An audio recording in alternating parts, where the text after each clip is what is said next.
Rapping with Dr. Jacqueline connects you with experts from all over the world to help you take charge of your career, your business, and your life.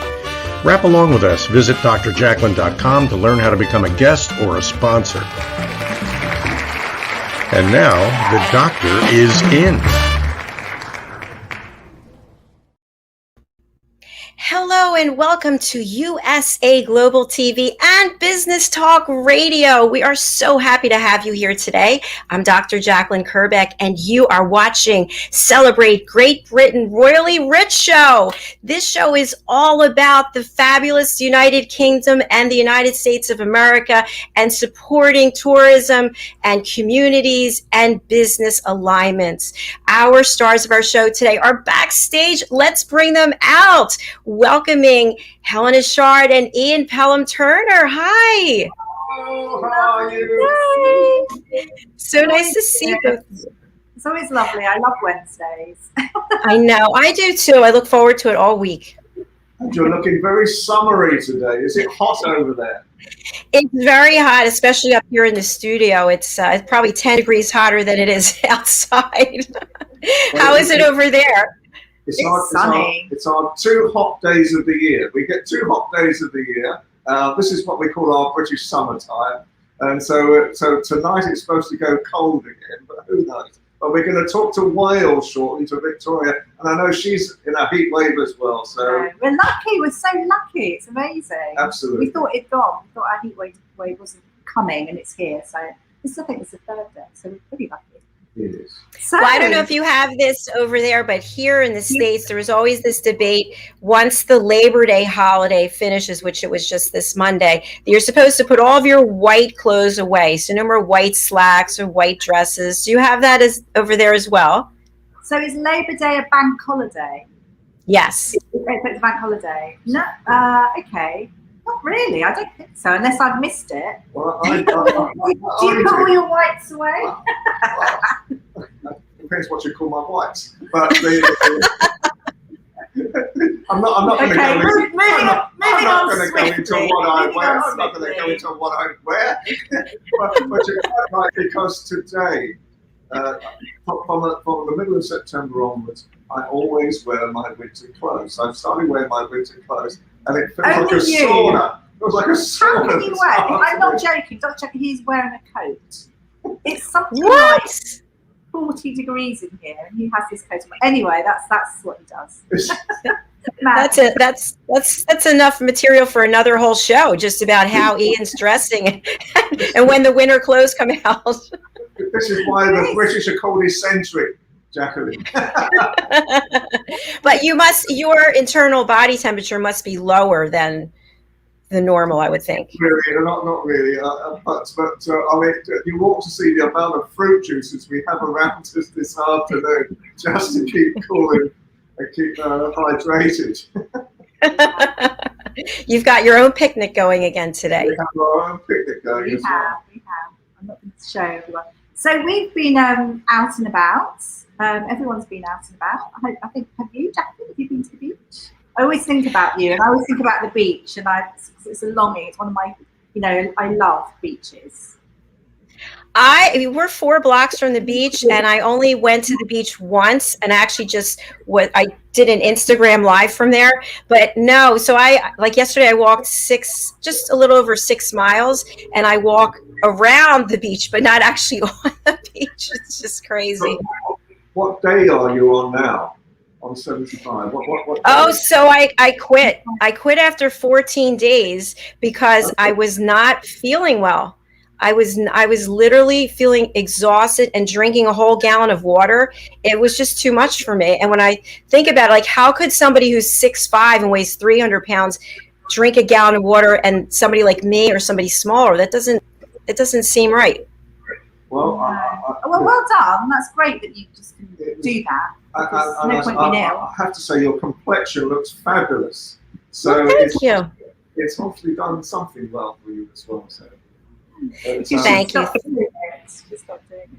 Oh no, but it's hydration. It's all sorts of. But I just wondered whether the beach had blown away with this hurricane that came through. Whether the beach was still there, but you didn't experience that bit. It's still here. We didn't get hit very hard, but Philadelphia, that's about an hour and a half away, they got hit hard, and New York got hit hard. This shore, this is called the Jersey Shore. We have been hit hard in the past, but fortunately, where our house is, we're up a little bit higher than some of the other homes, but we are on the water, so we were very lucky that we didn't have any issues here. Thank goodness. Excellent. So good. So we've got two great guests, as always, today. Yes. So I'm really, really excited. And I think because it's going to be a slightly shorter show, because I know that you've got an interview, Dr. Jacqueline, Yes. which is lovely. So I think it's probably best we sort of go straight into to our guests.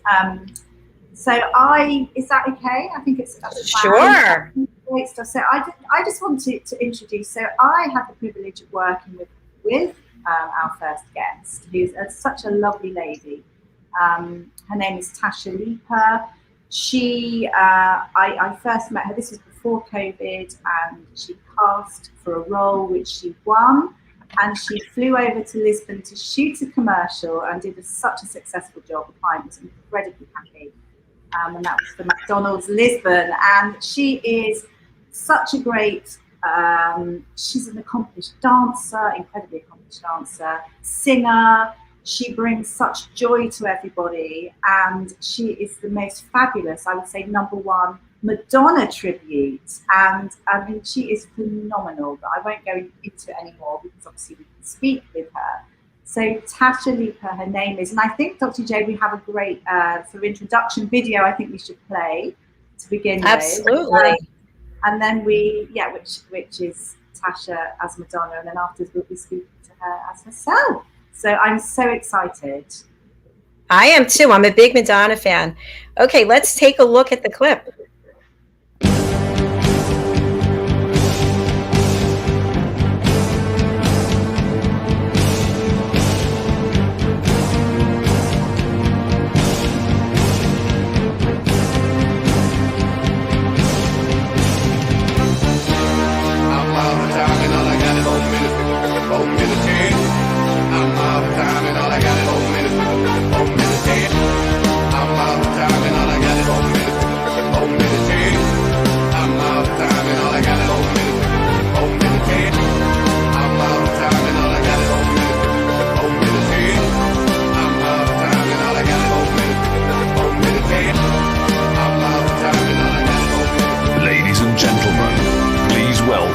Tasha Leeper as Madonna in Material World.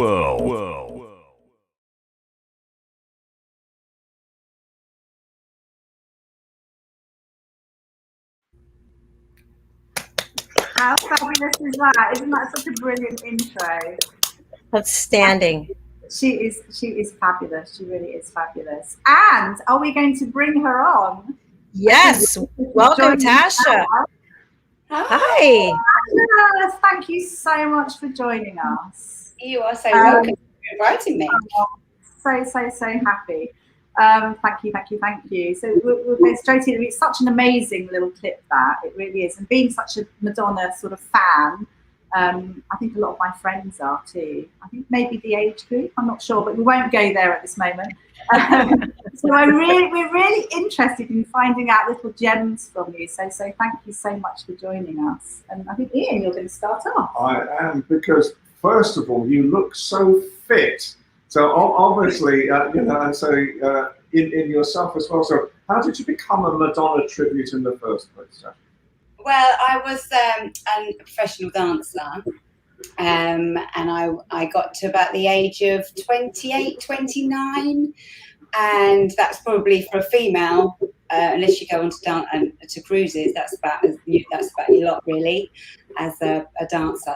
So I knew I could sing as well, and I started singing in pubs, but I didn't like it because it was just step digging and just in the corner of a room and nobody paying any attention. And so somebody said in my set that I sounded like Madonna because I did Papa Don't Preach in my set. And I thought, well, actually, that's a good idea. Maybe I'll do a tribute because I really missed the dancing. And that's what I love, is the performing. And that's what she is so good at. So that's why I chose her. That's fabulous. And I know, because Tasha, you've been a professional dancer for 9 years, weren't you? And I think when we were chatting, you said that you performed with the likes of Take That, lots of TV work. So it was all very glamorous and fabulous. And of course, the one thing that Madonna's known for is her dancing. So that gives you that platform straight away. Yeah, absolutely. She was a dancer that could sing, and then that's the same as me, really. So I thought I chose her. When someone said that I sounded like her, I thought, I'll do that then. Definitely. I mean, knowing lots of performers that do Madonna tributes, you are absolutely the top. So well done to you. Now, I was thinking as well, obviously you have to channel Madonna into your performance. And from my point of view, I'm sure you have to get the mannerisms and study her and lots of technical stuff. I mean, are you able to share how you actually get there? I think when I first started, I just watched so many live videos of her concerts, which I had done in the previous years because I was a fan anyway. But when I decided to do this as a career, I thought, right, well, I'll study her. But now I will go out if we have a party or something, and then I'll start dancing. And then I think, or I see her on something now, and I think she dances like me because I've just copied her for so many years now. I've completely lost my own identity a bit, really. But I've learned her mannerisms off her. I've learned, and the good thing about being somebody else as well is when you can hide behind that person. There's a little bit of the acting in there, so you can be a little bit cheeky, you can be a bit naughtier, especially with Madonna, as opposed for something that I wouldn't normally be like on stage if it was just me performing, if you know what I mean. So I can get away with a little bit more. But yeah, so I've just studied her live videos, really. That's so interesting. That's so interesting. That makes that quite an authentic performance. You've got everything, haven't you? You've got the dance, you've got the voice, you studied it, and as we know, to be successful in the industry, you have to really, really work hard and study it. So yeah, I think to be someone, you've got to do it right, haven't you? Otherwise, yeah. So thank you. Natasha, congratulations. Madonna puts on quite a show. I've seen her a number of times, and it looks like you do as well. So, I mean, that is hard work for sure. So, congratulations to you. Have you performed internationally? And if so, which countries' audiences have welcomed you the most enthusiastically? Yes, I have been international. I've done a lot in Europe, and I went to a 40th birthday in Turkey. A massive Madonna fan flew me out there to do her party. That was great. But I think the main one that sticks to mind is I did a gay pride in Sitges, which is by Barcelona in Spain, and two guys came up to me from India and said, gave me a card and said, we want you to do a show in Mumbai. And at the time, you just think, yeah, that's not going to happen. Anyway, it did. About a year later, myself and my two dancers went out to Mumbai and did a theatre show there, and it was brilliant. And for me, that audience, there was a big range between 6 years old to about 96. There was children and there were grandparents in there. There was a whole family, and they were sitting so patiently.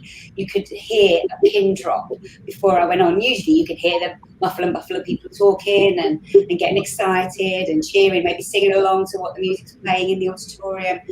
But this was deathly silence. They were so excited for us to come on and start. It was incredible. So that sticks out to me. That particular show in Mumbai, which was obviously an incredible experience as well. Thank you, Tasha. I love that. And I think the interesting thing about that as well is the extended family. So you have like different age groups, etc., all joining in, which is quite unusual that you wouldn't have that in normal concerts. It is really, because especially in the UK, it's very 40 plus, between 40 and 60 years, I'd say. So I do a lot of 40th birthday parties or second weddings, you know, or 50th or 60th. Never any more, and never really any less. So it's just that 20 years, I'd say, yeah. Yeah, that's interesting, isn't it? Yeah, it is. I love that. Well, Tasha, I'm 70, but I still appreciate you. So let me say that straight away. I mean, are you a fan of Madonna's as well? Is that part of it? But are there other performers that you really admire and you would like to sort of perhaps create a similar image to them as well? I don't think I'll choose anyone else now. I've been doing this for 14 years, but when I was growing up, interestingly enough, I did like Madonna and Janet Jackson, and that's obviously because they were dancers and excellent dancers, and there was always excellent production in their concerts. So I think that was where, and then I went into dancing, and that was the way I went. So I was obviously interested in all of that. So when it comes to picking a tribute, and someone said that I sounded like Madonna, then I thought perfect, because that's the bit I'm missing, is the production and the choreographing everything and the dancing. And so, yeah. So even though dancers have a career up until about 28, 29, well, I did anyway, not everybody. But I'm now a lot older than that, and I'm still dancing, so I'm living the best life, really. It's great. It's the only way I can carry on dancing, so it's perfect.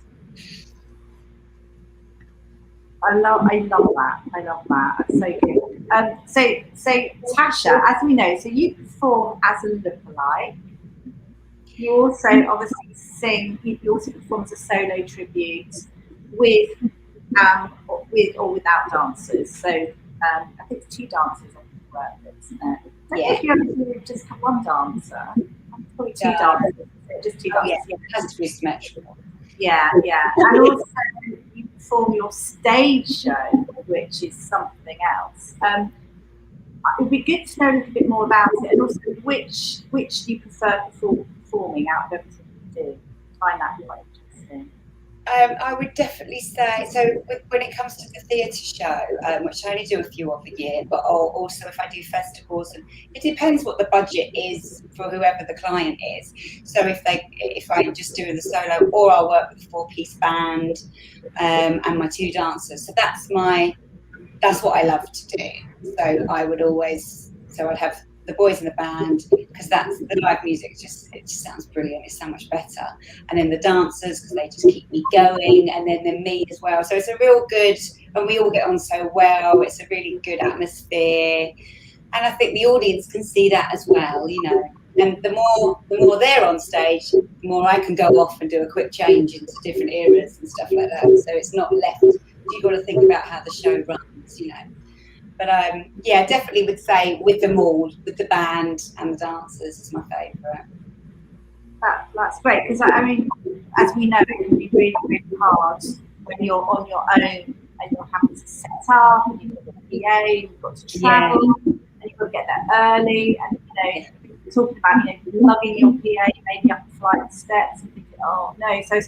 So the stage show actually is probably more elaborate, and there's more to it. You go through different eras, and the costume changes, as you say, and everything. Yeah. It also gives you that little bit of time on your own. The dancers will cast themselves. The band, yes, the band will, and so it will give you a bit of time to breathe. Yeah, it is lovely, because my husband is in the band, so he's a bass player. So he is like my little security blanket. So when I get to the gig, he looks after the band, so I don't have to worry about that. And my dancers have been working with me for so long, they know what they're doing. So I just give them the bag and say, there's your stuff. And they all sort that out. And then all I've got to do is just think about me. And just make sure that the running orders are there and everyone's there for the lighting and stuff, just to make sure, to overlook everything as well. So yeah, just to see what else is going on. So yeah, it's nice to just have them there to go, you can do that, you can do that. Especially my husband, he can just deal with everybody. That's so lovely to actually have your husband as part of it as well. It's almost quite unusual in a way. So it's great you've got that support. Yeah. And I know. Sorry. It's okay. You were just about to say something and I interrupted. No, I just said it's lovely. That was all. You carry on. Yeah. So also I know we had a chat, and you do a couple or 2 or 3 stage shows a year.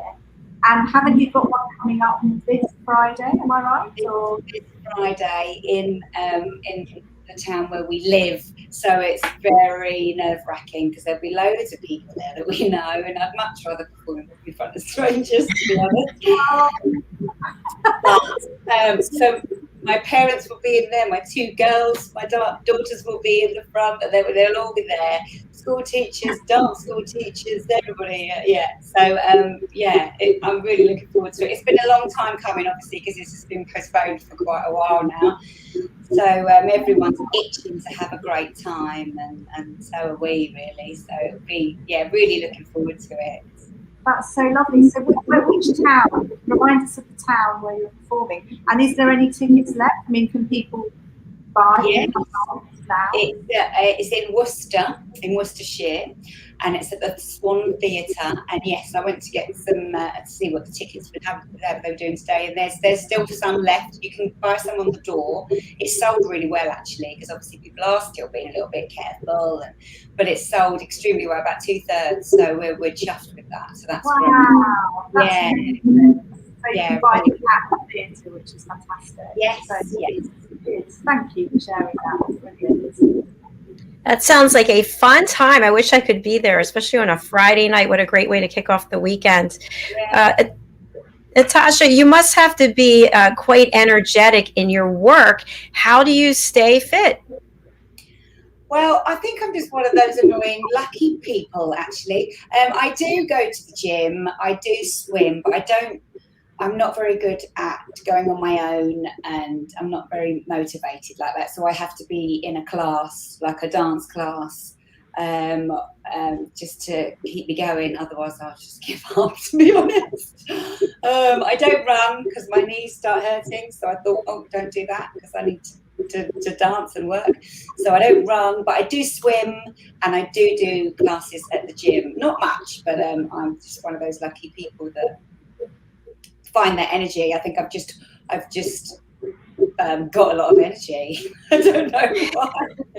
I think it's just that I love dancing so much, and I have done, and I'm just feeling so lucky that I can still do it at my age. That it just keeps me going, when I'm on stage. That's fantastic. I'm sure you must have a number of rehearsals you have to do as well, right?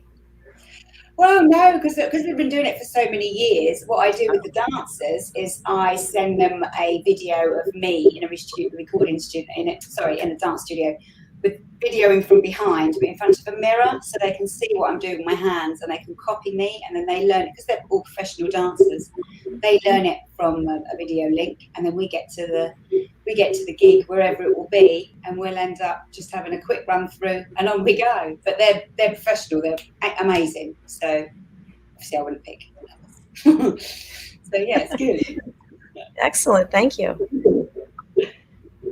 Tasha, this is a question I tend to ask people in the industry, but I don't know whether you have a story. But do you have any tribute, funny stories, or anything that you can share with us which is a bit quirky, something that's happened in your life? Do you know what I mean? I wonder if there's a story that's there. There must be so many stories, and I'm sure if I messaged my dancers now, they'd be like, yeah. But the only thing that springs to mind is right at the beginning when I was first doing this. So in 2007, when I started doing this, I had an audition for a TV show in the BBC in the UK, and I was in Birmingham auditioning, really nervous because I'd only done maybe 1 or 2, 3 gigs before that. So I was really new to the whole tribute thing. Saw a lot of other people. This girl, I was all dressed up in my 80s, so with my bow and my wig on and all my accessories, the leather bracelets and the necklaces, the teabag top and the boy toy belt. The full works, and lashes on, mole on, gap in teeth, wig on, just about to go in to be seen. And this girl was like, wow, you look amazing. I love Kylie Minogue.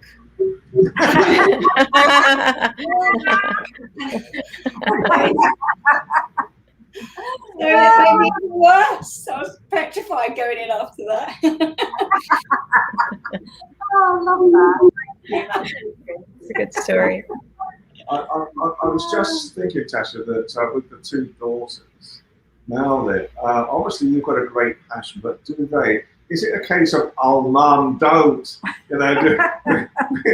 or do they really have the same passion as you? So when they're watching you on Friday night, will they have a look of shock on their faces that that's their mother, or will they have a look of pleasure on their face and say, that's my mother? I think they'll be more like this. Oh, Mum. But they're 9 and 11, so they're at the stage where my 9-year-old is still really proud, but my 11-year-old has got over the embarrassment, and I think she's really looking forward to seeing the dance, because they're really both into dance themselves. So I said to them, don't worry about me, you've seen me loads, but come and watch the dances, they're excellent and you'll love them. So that's why they're coming. But yeah, I think they're used to seeing me in the cones, not obviously walking around the house, but yeah, I think, bless them. I've got no excuse really. Oh. So. And I was just also thinking about, we're just then talking about passion. So what is really the passion still? And what's the passion, and did you find, obviously during this very, very awkward time for every performer, how have you kept that passion going over the past 18 months when perhaps performances haven't been so regular? It has been extremely hard, especially with the arts, and I know, and everybody said this, but I did. I was asked to do a lot of virtual stuff, and you do get a lot of trolling on, even people that just like me that attributes it pretend to be people, get nasty comments. And I just thought, if I did that and then got the horrible comments, I'm not sure I would cope with that during lockdown. So I didn't do any virtual concerts or anything like that, any singing like that. But I did. A friend of mine runs a dance school, which my girls go to, and I started teaching some dance. And even though it was on Zoom, it was like my own little stage. So I think I had that out of me. And then because I had the key to the studios, I could go in there anytime I wanted because there's nobody else in there. I could just go in and have a good sing. So I got that. I wasn't just in the house and no one was sick, or everyone's sick of hearing Madonna songs. I could just go in and sing my head off and go over my routines and just keep things rolling. It was a long, long time though, wasn't it? But then obviously when it came to doing my first gigs after the lockdown, it was just so emotional, and mainly just loving life on stage, and then coming back into the dressing room and just going, and then just bursting into tears, just because it was so great and missed it so much. It's nice to see everybody enjoy themselves. And that buzz you get at the end of a concert or a show, wherever it is, however big, however small, when you get that massive applause and you think, oh wow, that's for me, that's incredible. So yeah, that's what feeds it and keeps you going. You want that. I want that buzz again. So I was a bit unsure during lockdown whether I would did I want to do that again, because it's been such a long time. So but they were. It was just my nerves, my confidence had really dropped. But then I did my first gig back, and I was just like, yeah, this is definitely what I still want to do, without a doubt. Yeah. Tasha, thank you so much for your transparency and sharing what you were feeling and how you were feeling during that time. How can people reach out to you, and who should contact you? Oh, anyone can contact me. I'm on Twitter at One Material World. That was my name before it was Tasha Lipa as Madonna. Or there is Instagram and at Tasha Lipa as Madonna. underscore in between each word. I'm also on Facebook. I've got my own page. That's Tasha Lever as Madonna. And there's all my website is www.tashaleper.co.uk, and you can go onto my pinned post on Facebook to find out where my gigs are at the top of the page. Fantastic. Thank you. I do have it's actually two questions that just popped into my mind. Have you ever met Madonna? And if you had, and if you met her in the future, what would you say to her? I've been asked this before, and I think I'm changing my mind the more I get asked it. So I've never met her. But I think, whereas before, I think I'd run a mile because she scared me, but because she's quite fit, isn't she? So I think I would speak to her now because I'm older, and I would probably try and shake her hand just to say thank you for being you and giving me someone to inspire to and make a career out of, to be fair. That's so lovely. Do you know what? I think we've got another clip that we could possibly show. Do you think we could play that, Dr. J? Yes, I think it's this one. Let's take a look.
That's a little bit of snippet of what to expect this Friday if everyone books tickets. That's so exciting. Just one thing as well, because I spoke to Tasha, I think it was yesterday, and one thing that made me think, wow, is that whole electric feeling that you get at the end of a show. And I think you mentioned about the hairs on your arms and actually feeling that whole tingly feeling at the end when you turn around. And I just got that. Can I say something else? Don't be afraid of Madonna. I know one of her bodyguards. And he always said she's the most timid person of the lot. Really? Yes. Interesting. So if you ever talk to her, she's actually a very nice person to talk to. But because, she's quite shy as well, would you believe? A lot of performers are. You know, in real life they're quite shy, but she's a very nice person. As most people are. Oh, Tasha, thank you so much for joining us. It's been a real privilege, and you're always so fabulous to work with, and it's just lovely. Thank you, thank you, thank you. And I hope it's going to be. I will be thinking of you on Friday. Unfortunately, we can't make it, but we'll be thinking about you performing in front of all of your relatives and friends, and I'm sure it will be perfect. Take a photograph of your children. Their horrified faces. Great. Thank you so much, Tasha. It's a pleasure meeting you. And you, thank you for having me. Thank you. Take Take care. Bye-bye. Bye. Bye. Well, it's time to take a quick break and hear from one of our sponsors. We're going to hear from Listening to Smile, and then we'll be right back with Celebrate Great Britain Royally Rich Show.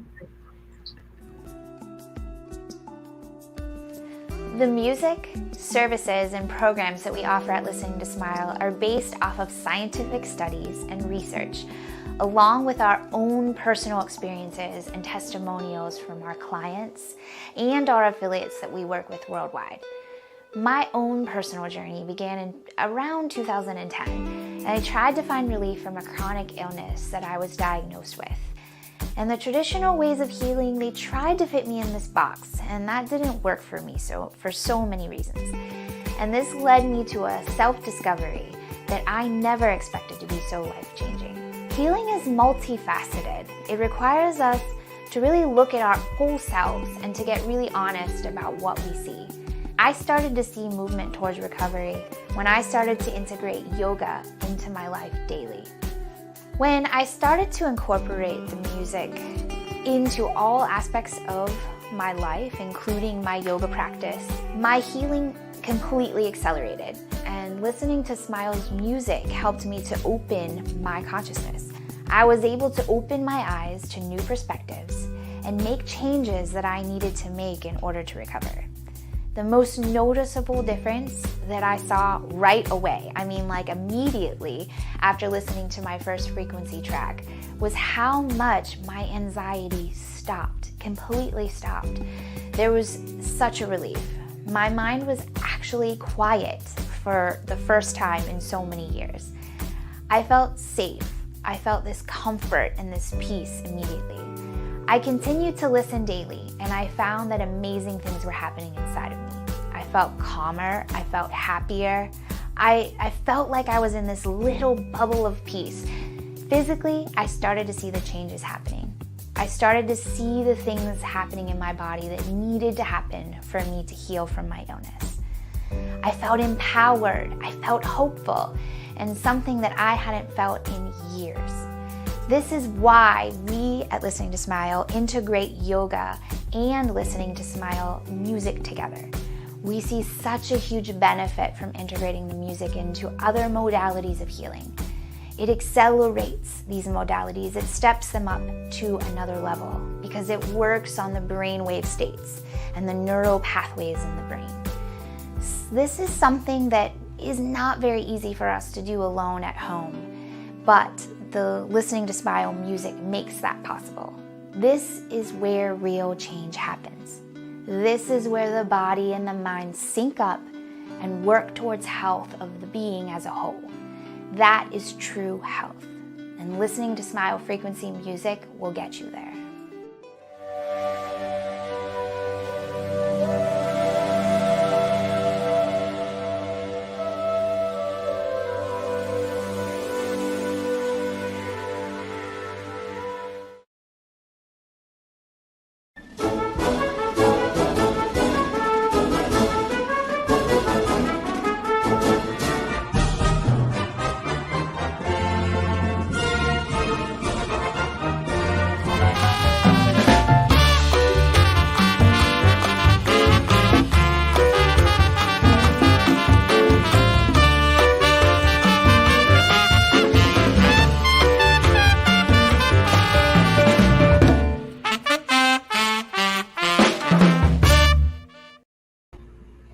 Hello and welcome back to USA Global TV and Business Talk Radio. You are watching or listening to Celebrate Great Britain Royally Rich Show. Helena and Ian, great show so far, and I know you've got another dynamic guest, so please do tell us more. We have the wonderful Victoria Georgefield, who is one of our all-time favourites. She is our Welsh commentator, and I don't know where she gets her energy from, but if she could bottle it, I'll certainly buy a crate. So perhaps we can bring Victoria out. Oh, thank you. Hello, everyone. Hello. Nice to see you all. Nice to see you as well. You're looking fabulous as always. Oh, thank you. I like to make an effort for your shows. So it's nice to glam up, actually, because there aren't many events to go to glam up at the moment. So it's nice to dress up. Excellent. Victoria, we've only got a short time this afternoon, unfortunately, and we've got a lot to talk about.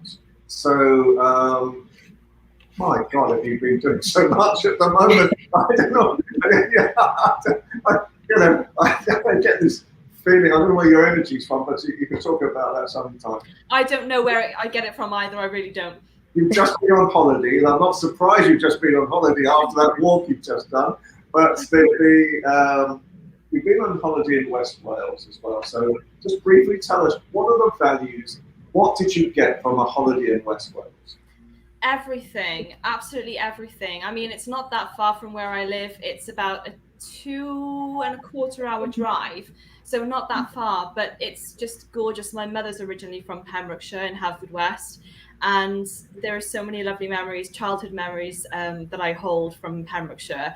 But there are so many beautiful coastal path walks, beaches. Helena, I know you'd love the beaches there.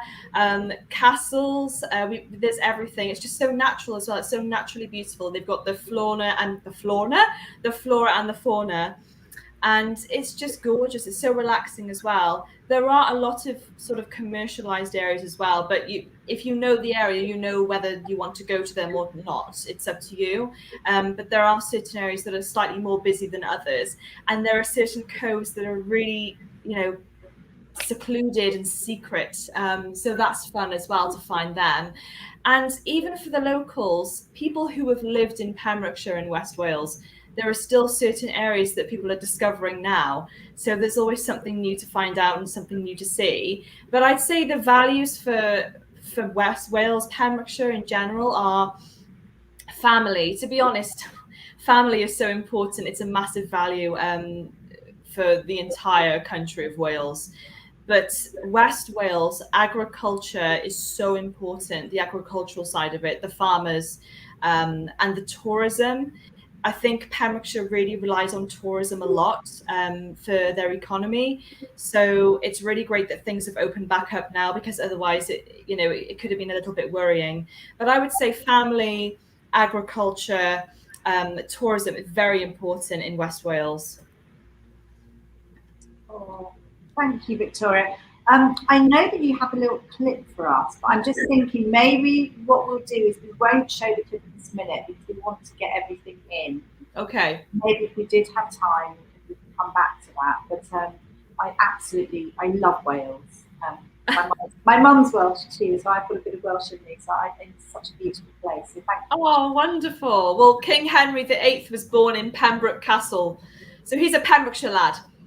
Ah, I didn't know that. That's amazing. Yeah. There's so much history down there, and I think King Henry VIII had a lot to do with it. So, in the video, which you may or may not play later on, there's a little clip of a water mill that was actually given to Anne Boleyn by King Henry VIII, and you can stay there now as a B&B or something. So it's really fascinating. Fabulous. That's good to know. As Ian says, you do so much, and I know that the Face of Women Heart Awards. Is that right? Face of Women Heart Awards. Face of Women of Heart Awards. Yes. Tell us about it. Well, I've actually just sort of crowned my successor now, so I'm no longer the Face of Women of Heart Awards. The lovely lady Clarissa Romero is now the new Face of WOHA, but my year has just been amazing. It's been so varied, actually. I've met so many amazing people all online, unfortunately, but at least I got to meet them all. And I've done so many kind of different things, different humanitarian pieces of work, charity work. I'm still doing charity work now for Cancer Research UK. I've been doing a lot of mental health campaigns that I kind of created myself. But Face of Women of Heart Awards is basically a foundation called Women of Heart, and it's run by the wonderful lady Desiree Richardson, and it's a platform to empower women, to bring women together and to celebrate each other around the world, no matter where you're from, your background, your religion, your culture, anything. And it's so empowering, and it was so nice on the virtual ceremony a couple of weeks ago to be surrounded online by so many positive women of all ages. So yes, my year has unfortunately come to an end, but I'm still going to be doing my humanitarian work. But good luck to Clarissa Romero, because she is one to watch out for. She's amazing, and she's got a heart of gold. So yeah, good luck, Clarissa. Oh, thank you so much. That's lovely to hear. That's so lovely to hear. It's very exciting. And Victoria, whatever you did on your holiday, it really served you well, because you just look full of energy. You just have this glow about you, which is really lovely. Oh, thank you. I'm glad I come off as glowy and positive. I'm glad it looks like that. Because sometimes I do have really tired days. You know, I'm exhausted sometimes. So it's good to, you know, self-care and just look after yourself and tune into your mental health as well. I think that's really important, especially because we still haven't come out of this pandemic yet. We're nowhere near, I don't think. But it's so nice just to have downtime as well. So yeah, you've got to have an equal balance. That is so true. And thank you for reminding our audience that it's really important to take care of yourself. And you just touched a little bit on the philanthropic work that you're doing. Can you talk a little bit more about the Cancer Research UK walk that you did? Yeah, well, actually, I haven't finished it yet, anyone, so I'm still doing it. It's a very, very long walk. It's 874 miles. So that is the entire length of the United Kingdom. So from Land's End at the bottom to John O'Groats at the top in Scotland. Obviously, I'm not actually walking up there. I'm just doing the equivalent. So I only have 65 miles to go now, and then I'm done. I have a Just Giving page, which is actually in the link in my biography on my Instagram. My Instagram is at victoria.george_veal. And I've raised £367 so far. So I'm really grateful, because I know it's so hard to fundraise these days, because, you know, there's so many charities out there. It's all, you know, very competitive, and everyone has their own chosen charity to go for. But Cancer Research has always been really, really close to my heart. I have one or two relatives who have sadly passed away to cancer. I have relatives who are battling currently with cancer, and have also fought it and beaten it. So the amount of people that I know, both, you know, personally and afar, who are suffering with cancer is just too much. So I'm walking for them, and I'm walking for anyone out there who might be struggling right now with cancer. It's just, to me, it's just a charity that you can never raise enough for, and something has to be done. So there are too many lives being lost. I know it's getting very sort of morbid now, but it's true. There are too many lives being lost. And, you know, the lady from Girls Aloud, Sarah Harding, she was only 39, and she passed away due to cancer the other day. And I was in absolute shock. So this is why I decided to choose Cancer Research. And it's the most excellent way that you're doing things as well. And people will listen to you, Victoria, at the same time, and, you know, do the checks that are necessary for women, do the checks that are necessary for men. There's so much to talk about. Miss Regal World. Tell me about Miss Regal World. Just one of the many crowns and things that you're doing at the moment. Tell me about Miss Regal World.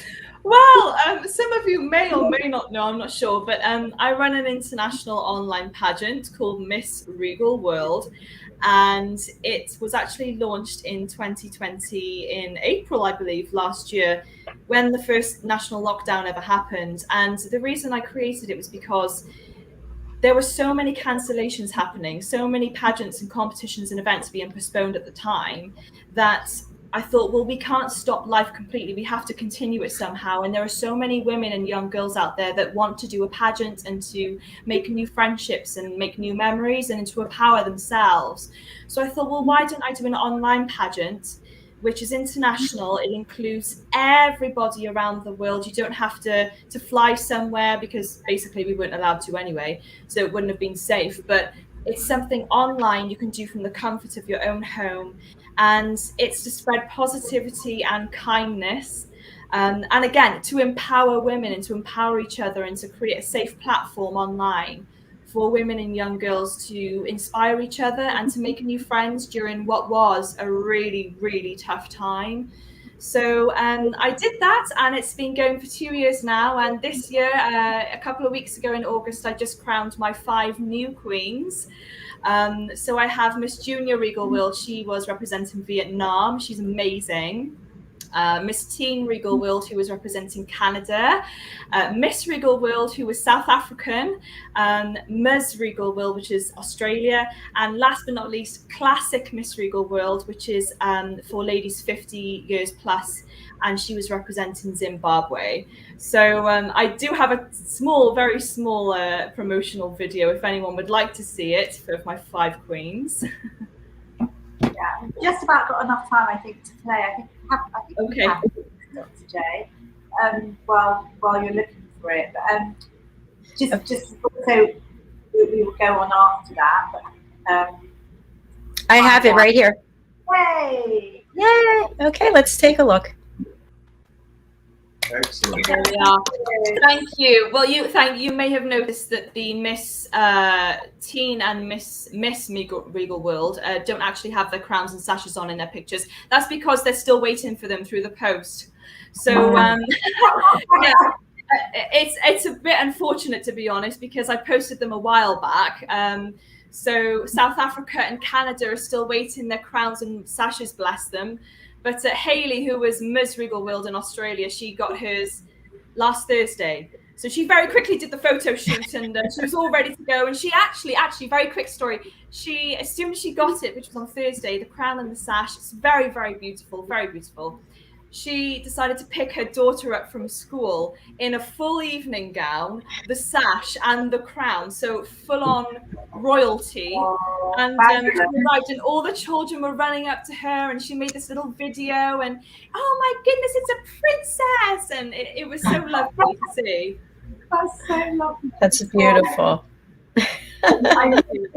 We've sort of got to tie up shortly. I know that Dr. J's got to rush, and it's always so lovely speaking with you, Victoria. And we just want to find out more about your challenges and what's next. But I'm sure you'll be on shortly. So I think, Dr. J, if you want to wrap up, because I know that you've got to race.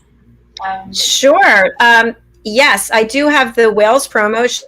Should we play that? I think we have time. Do we? If you could, that would be amazing.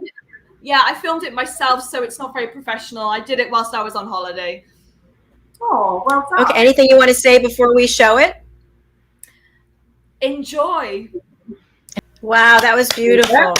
Oh, thank you. As I said, it really wasn't professionally done or anything like that, but I just filmed things whilst I was there. So I thought, quickly get it now whilst I'm here.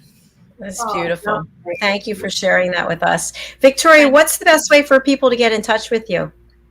So either Instagram, which is at victoria.george_veal, VEALE, or you can contact me on my Facebook. I have a Facebook page, which is at Victoria George Veal, OWF, so official. Thank you so much. And Victoria, we look forward to having you back on Friday. If you want to tell our audience a little bit about who you'll be bringing with you.